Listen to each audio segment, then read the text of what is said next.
Je nám veľkým potešením privítať vás v našej novovybudovanej materskej škole.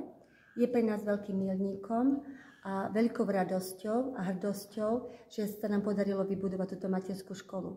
Chodí do nej 43 detí. Snažíme sa vytvoriť prostredie, kde sa budú deti cítiť ako doma, budú milované, chápané, usmerňované a s láskou vychovávané. Ja